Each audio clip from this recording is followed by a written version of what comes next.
नमस्कार। जय शिवहरी।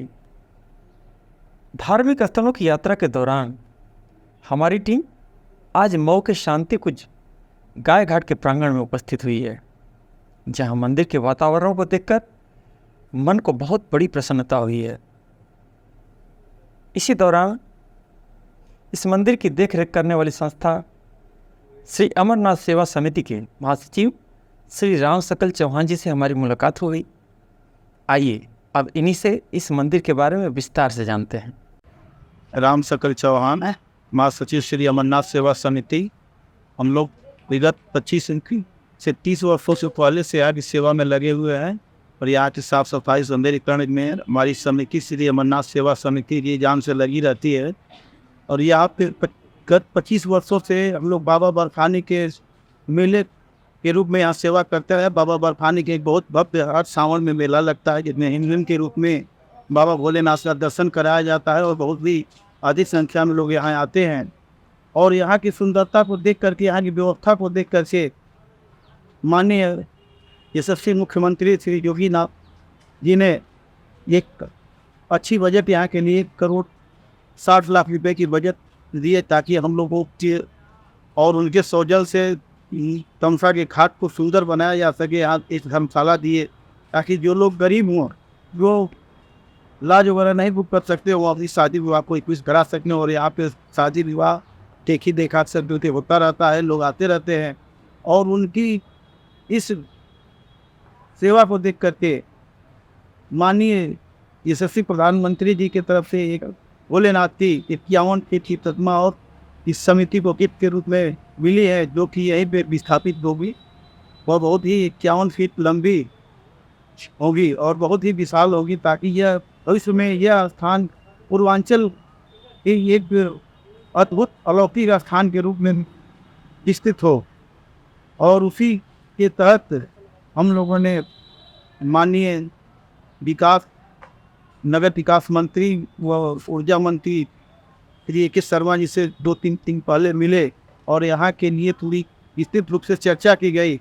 और उनकी तरफ से यहाँ 20 अगस्त को श्रावणी मेले के अवसर पर उनकी तरफ से आने के लिए यहाँ आश्वासन भी दिए कि हम आएंगे और आ करके यहाँ की व्यवस्था को देखेंगे। और यहाँ बहुत ही और सुंदर जो है बनाया जाएगा, ताकि वो लोग अगल बगल के जिलों से यहाँ पर आवें और यहाँ की सुंदरता में विलीन हो जाएं और यहाँ शांति उनको मिले। चौहान जी, सबसे पहले तो हम आपको इस कार्य के लिए बहुत बहुत बधाई देते हैं। और कुछ मन में प्रश्न उठ रहे हैं जिसका समाधान आपसे जानना चाहते हैं। चौहान जी, मैं आपसे ये जानना चाहता हूँ कि यह स्थान मऊ जनपद के धार्मिक स्थलों में बहुत ही प्रचलित है, आखिर इसका कारण क्या है? जितने भी आयुर्वेदिक मेडिकेटेड पौधे हैं, इससे मान लीजिए सीफल हुआ, आंवला हुआ, बरगद हुआ, पातर हुआ, ये सब जितने ऑक्सीजन छोड़ने वाले पौधे हैं, यहाँ पे ऑक्सीजन प्रचुर मात्रा में मिलती है। इससे यहाँ आने पर लोगों को अपने आप को बहुत ही रिलीफ और शांति महसूस होती है। और यहाँ उस शीतलता के लिए ही लोग भग करके किधरों से ही जो चारों तरफ से लोग आ करके यहाँ पर अपने आप को एक शांति और रिलीफ महसूस करते हैं। इसकी वजह से यहाँ लोग आते हैं। और यहाँ एक आस्था में इन लोगों का विश्वास है, जो उनकी भावनाएँ होती हैं, जो उनकी इच्छाएँ होती हैं, वह शायद 90% जो है फूड होती हैं। इसकी वजह से यहाँ पर लोगों की यात्रा जुड़ती जाती है और यह आज यह बहुत ही आस्थावान जगह में जिले में माना जाता है, जिसकी वजह से लोग यहाँ आते हैं और अपनी आस्था के प्रति यहाँ अपनी पूजा अर्चना करते हैं और शांति महसूस करते हैं। एक कौतूहल मन में आ रहा है जिसको मैं आपसे जानना चाहता हूँ। गाय घाट आखिर अस्तित्व में कैसे आया और इसका नाम गाय घाट कैसे पड़ा? क्या आप इसके बारे में कुछ बताएंगे? यहाँ पे एक संत रहा करते थे जी, तो संत जी से वो यहाँ ना एक साधना करते थे। साधना के लिए भी स्थान जो है माना जाना जाता है साधना के लिए। और लखनदास जी थे, इधर संत थे, और उस पार जो है बाबा देहलूदास जी थे। ये दोनों संत, दोनों लोग साधक थे। और साधना के तहत अपने खड़ाऊ पर उस माँ तंका को इस पार से उस पार चले जाते थे और अपना जो भी भोग लगाना था, पूजा पाठ करना था। और उनका इस तमसा नदी में खड़ाऊ पार के आर पार होना ही जो है एक अस्तित्व को जो है यहाँ बहुत ही लोगों के विषय में एक आस्था का विषय बना, जिसको लोग यहाँ पर बहुत महान स्थान मानने। यह यहाँ इसलिए पड़ा जो यहाँ संत जी रहते थे लखनदास जी, वो यहाँ पर साधना करते थे। साधना के साथ साथ वो सेवा की गई, गायों को पाले वो ज़्यादा गाय आती, और गाय को यहीं पर पालने की वजह से, यहाँ सेवा करने की वजह से धीरे धीरे गाय घाट के नाम से जगह जो है प्रचलित हो। अच्छा ये बताएं, इस मंदिर परिसर में कई अलग अलग तरह के मंदिर की स्थापना हुई है, इसके बारे में कुछ विस्तार से हमको और हमारे दर्शकों को बताएं। अच्छा, यहाँ लगभग 1800 में ये इंग्लिश पीरियड के समय का जब ये फोर्ट बन रहा था, एक्चुअली काम करने वाले जो कर्मचारी थे उन्होंने, और यहाँ पर एक कोटा सा हनुमान जी का जो है कि बाल रूप में जो है वो सीधा करके पूजा पाठ करते थे, और वह जो है उनके समय का ही जो है बाल रूप के रूप में हनुमान जी का बाल रूप की ये प्रतिमा जो है रखी स्थापित की गई है, और इसका ही लगाया हुआ एक पीपल का वृक्ष है जो लगभग 130 वर्षों के ऊपर का हो चुका है। और इसके बाद उसी समय जो है एक भक्त और थे जिन्होंने हम भोलेनाथ की यंग के रूप में रख सकते उन पर खातुब तरबट पूजा पाठ कर रहे थे। इसके बाद 1956 में एयरपोर्ट टूट जाने के बाद यहाँ एक खंडहर के रूप में हो गया था, धारी वेलगारी के रूप में हो गया था। इसके बाद 1988 में हम लोग आए, यहाँ साफ सफाई करने में लग गए, और इसके बाद कुछ शिवलिंग के रूप में थे, और हम लोगों ने यहाँ पे आपस में चंदा मांग करके भोलेनाथ की एक प्रतिमा रख कर उन लोगों ने पूजा करने में, इसलिए जो लोग जैसे आए अपना यहाँ पर स्थापित करके अपना पूजा करते रहे। और 2002 में हम लोगों ने आपस में बैठक करके और ये सब देखते हुए 12 ज्योतिर्लिंग चारों धाम की यात्रा पूर्ण करने के बाद हम लोगों ने आपस में बैठक की, और हम लोगों ने पूछा कि 12 ज्योतिर्लिंग चारों धाम की यात्रा हमारी श्री अमरनाथ सेवा समिति पूर्ण कर चुकी है, तो ऐसा क्यों न किया जाए कि यहाँ एक महादेव के रूप में यहाँ पर विकसित किया जाए, स्थापित किया जाए। इससे लोगों को 12 ज्योतिर्लिंग चारों धाम जाने की जरूरत न हो, यही 12 ज्योतिर्लिंग की यात्रा पूर्ण हो। ये सोच करके हम लोगों ने भोले जी की 90 फीट ऊँची प्रतिमा पर जो है यहाँ बनाने के लिए संकल्प लिए, और यह जो है सबसे ऊपर महादेव जी है जो 43 फीट के हैं बैठे हुए हैं। उनके नीचे जो है हम लोगों ने जो जगह बनाई है उसमें गाँव शक्तिपीठ के दर्शन होंगे। उसके बाद उसके नीचे हम लोगों ने जो व्यवस्था भी बनाई है पूरा 12 ज्योतिर्लिंग के दर्शन होंगे।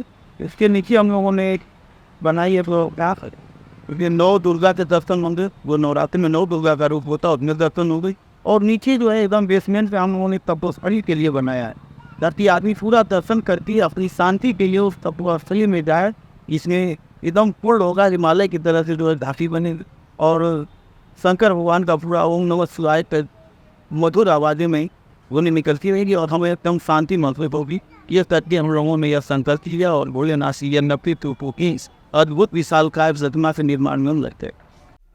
अच्छा ये बताएं, जैसा कि हम देख पा रहे हैं यहाँ अमरनाथ सेवा समिति द्वारा बहुत अच्छी व्यवस्था देने का प्रयास किया जा रहा है। क्या आपको ऐसा लगता है जैसे अन्य धार्मिक स्थलों पे दर्शनार्थियों की बहुत लंबी भीड़ लगती है, आने वाले समय में आपके इस गाय घाट पे भी ऐसी लंबी भीड़ देखी जा सकती है? आपकी क्या राय है? ये हो सकता है। श्री अमरनाथ सेवा समिति का जब गठन हुआ 1997 में जी, तभी समिति ने अपना एक एम जो है अपना एक उद्देश्य कायम रखा, संपर्क, सहयोग, संस्कार, सेवा, समर्पण। ये 5 मंत्र के रूप में समिति जो है अपने आप को गठित किया, और यह संकल्प लिया कि हमें भविष्य में ऐसी जगह बनानी है यहाँ पे कि लोग यहाँ पे जैसे बाबा विश्वनाथ जाते हैं दर्शन करने के लिए, गोरखनाथ जी जाते हैं दर्शन करने के लिए, उस तरीके से मऊ में भी लोग, मऊ महादेव जी के नाम से हम लोगों ने जो नाम ये रखा है सोच करके कि मऊ महादेव जी के दर्शन करने के लिए लोग भी यहाँ बहुत अधिक मात्रा में आए। और समिति जो है तभी से यह संकल्प लेगी कि जोगी तेरा रूप निराला, शांति कुंज गाय घाट पे डेरा डाला। भोलेनाथ जो यहाँ डेरा जमा करके यहाँ अपनी धुनी जमा कर समाधि लगा करके यहाँ पर स्थापित रहे, ताकि जो है कि लोग उनके लिए जो है यहाँ पे दर्शन करने लिए कि हर तरीके से हर स्थिति में बच करके हमें। और हम लोगों ने ये भी एक सोचा था, तभी कल्पना किया था 20 साल पहले, यहाँ पे हमेशा कहा करते थे जब भीड़ होती थी उसको बताया करते थे कि यह चंदन जो है एक शीतलता के लिए जाना जाता है, लेकिन यहाँ जो ये जगह है इसको भी अगर आप अनुभव करेंगे यहाँ पे बैठ करके तो शीतलता में चंदन से कम नहीं है। आम, पीपल, आंवला, सीफल और नीम का पेड़ भी अनुभव में किसी शीतलता से कम नहीं होगा। और आप लोगों का ऐसे ही प्यार सहयोग और साथ मिलता रहे तो यह स्थान भी एक दिन हर की पौड़ी और दत्तात्रेय घाट से कम नहीं होगा। और वो कल्पना आज हम लोग की साकार होती हुई सुंदर घाट के रूप में यहाँ विकसित हो रहा है और देखने के लिए मिल रहा है। लोग हर तरीके से साइड के अगल बगल के डिस्ट्रिक्ट से लोग यहाँ पर आते हैं। यह घाट की सुंदरता, महादेव जी की सुंदरता और यहाँ शिवरत्न की सुंदरता को देखने के लिए, और यहाँ अपने आप को बहुत ही शांति और सुकून महसूस करते हैं।